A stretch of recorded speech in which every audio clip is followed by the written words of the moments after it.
रामपुर से इस वक्त की बड़ी खबर आ रही है। रामपुर में 24 वर्दीधारियों को अदालत ने दोषी करार दिया है। प्रदेश के बहुचर्चित कारतूस कांड में स्पेशल जज ने सभी आरोपियों को दिया दोषी करार। आपको बता दें, ये फैसला 13 साल बाद आया है। रामपुर में आज स्पेशल जज ने प्रदेश के बहुचर्चित कारतूस कांड में अपना फैसला सुनाया है। स्पेशल जज ने इस कांड के सभी 24 वर्दीधारी आरोपियों को दोषी करार दिया है। स्पेशल जज ने 13 साल बाद इस मामले में अपना फैसला सुनाया है। इस मामले में 25 आरोपी बनाए गए थे, जिनमें एक आरोपी की मृत्यु हो गई है। पुलिस ने इस मामले की तफ्तीश के बाद इस प्रकरण की चार्जशीट कोर्ट में दाखिल कर दी है।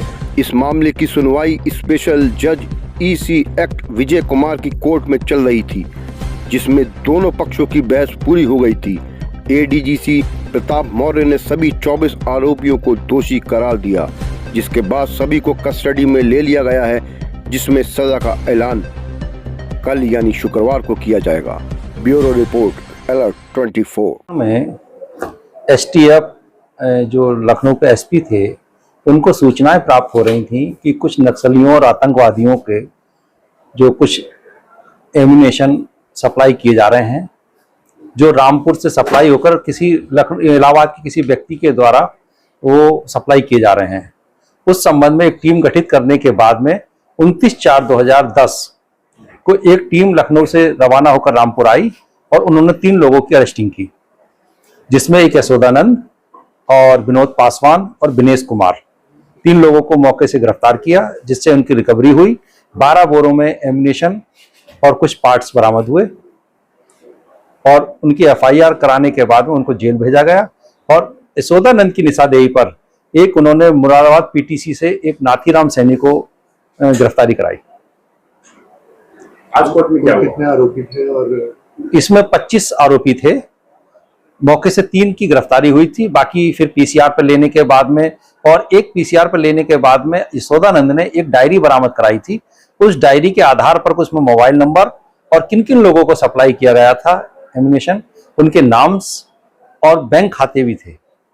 उनके आधार पर उसमें टोटल जो चार्जशीट दाखिल की गई विवेचक द्वारा 25 लोगों के खिलाफ दाखिल की गई, और 25 में से एक की डेथ हो चुकी है। 24 जो एक्यूज थे उनका ट्रायल चल रहा है। आज कोर्ट में क्या हुआ? आज सभी लोगों को दोषी पाते हुए सभी को जेल भेजा जा रहा है। क्या धाराएं थी, किसमें दोषी पाया? 409, 413, 120 भी। अब सजा कब होगी? सजा के प्रश्न पर कल सुना जाएगा। टोटल कितने लोगों के साथ? 24 लोगों को। एक की मौत भी हो गई है? एक की मौत है। तो जो लोग दोषी पाए गए हैं वो किसी मतलब डिपार्टमेंट के थे क्या? हाँ, कुछ लोग उसमें गवर्नमेंट एम्प्लॉइज थे, जो पीएससी के थे, आर्मोरर थे, सीआरपी के थे, और कुछ यूपी पुलिस के थे, बाकी कुछ पब्लिक के थे। सभी सिपाही थे? सारे गवर्नमेंट एम्प्लॉइज थे, पुलिस के थे। कोई अधिकारी भी था इन्वॉल्व इसमें? इन्वॉल्व नहीं था। क्या मामला क्या था पूरा? ये मामला ये था कि जो कारतूस यहाँ जो सीआरपीएफ सीडब्ल्यूएस है वहां का था प्रकरण की, साहब यहाँ से ये निकाल के देते थे और जो नक्सलियों को और आतंकवादियों को सप्लाई किया करते थे। बड़ा गंभीर मामला था, क्योंकि देश से जुड़ी फोर्स का मामला था। जो एक दंतेवाड़ा जो अटैक हुआ था, उसमें भी कुछ आतंकवादियों के द्वारा जो सैनिकों को शहीद किया गया, उसका भी लिंक इससे जुड़ा गया था। कारतूस मिले थे उस कांड में? हाँ, तो इस तरह की सूचनाएं एसटीएफ को मिल रही थी, उसी के आधार पर इन लोगों की अरेस्टिंग की गई थी। और जो डायरी बरामद कराई थी एक्यूज यशोदानंद जो डायरी बरामद हुई, उसके फोन नंबर और उनके एड्रेस और उनके खाते नंबर के आधार पर ही लोगों की अरेस्टिंग हुई है। और इन लोगों के खिलाफ बस्ती, गोरखपुर, झांसी, बनारस में भी इन लोगों के खिलाफ मुकदमे दर्ज थे और वहां पे बरामदगी हुई है। क्या क्या बरामद हुआ? एम्यूनेशन बरामद हुए थे। कितनी मात्रा में होंगे? बहुत बड़े उसके कुंटलों के हिसाब से थे। हाँ, कुंटलों के हिसाब से थे, कुछ पार्ट्स भी थे। कोई राइफल भी बरामद हुई? नहीं, राइफल नहीं, पार्ट्स थे। आपका नाम और पद? Pratap Singh Maurya, ADC criminal.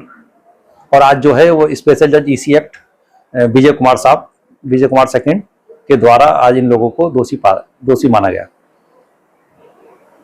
धन्यवाद।